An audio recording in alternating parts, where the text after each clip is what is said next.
Baku सदारती महल ज़ोअल्पा आमद पर वज़ीर आज़म शहबाज शरीफ का पुरतपाक इस्तकबाल, गार्ड ऑफ ऑनर दिया गया। ज़ोअल्पा महल आमद पर आज़रबाईजान के सदर अल्हाम अलियोफ ने मरकजी दरवाजे पर वज़ीर आज़म का इस्तकबाल किया। दोनों रहनुमाओं ने पुरजोश मुसाफिया किया। गार्ड ऑफ ऑनर के दौरान दोनों मुल्कों का कौमी तराना बजाया गया। 2 रोज़ा दौरा आज़रबाईजान के दौरान शहबाज शरीफ आज़रबाईजान के आला हुकाम से मुलाकातें करेंगे, जिसमें तवानाई, तिजारत, दिफा, तालीम और मौसमियाती शोबों में 2 तरफ़ा ताउन बढ़ाने पर जोर दिया जाएगा। इस मौका पर दोनों ममालिक के दरमियान मुतअद्दिद मुफाहमती यादाश्तों और मुआहिदों पर दस्तखत किए जाएंगे। शहबाज शरीफ बिजनेस फोरम से भी खिताब करेंगे।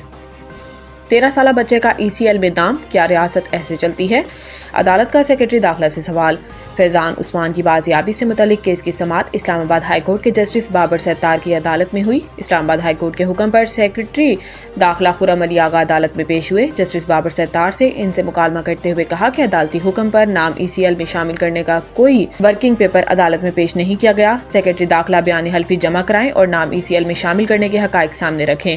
सेक्रेटरी दाखिला 1 हफ्ते में काबीना सब कमेटी की रिपोर्ट, वर्किंग पेपर की रिपोर्ट पेश करें। सेक्रेटरी दाखिला ने अदालत को बताया कि सब कमेटी के चेयरमैन की जानिब से तफसीलात भिजवाई गई थी, जिस पर जस्टिस बाबर सत्तार का कहना था कि हर चीज़ का कोई न कोई तरीकाकार होता है। आखिर ऐसा क्या था जो नाम फहरिस्त में शामिल किया गया? फैजान 18 साल का बच्चा है, उसने ऐसा क्या किया जो इसके घर रेड किया?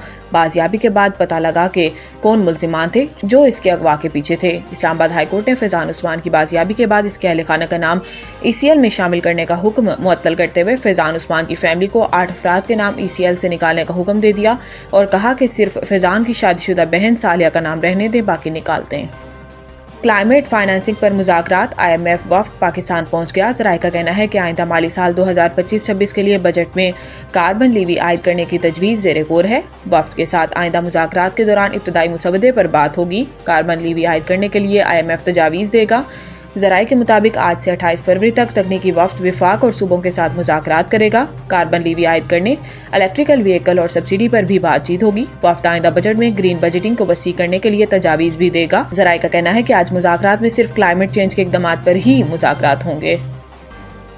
हुकूमत कारोबार चलाने के हवाले से निजी शोबे को पॉलिसियाँ दे।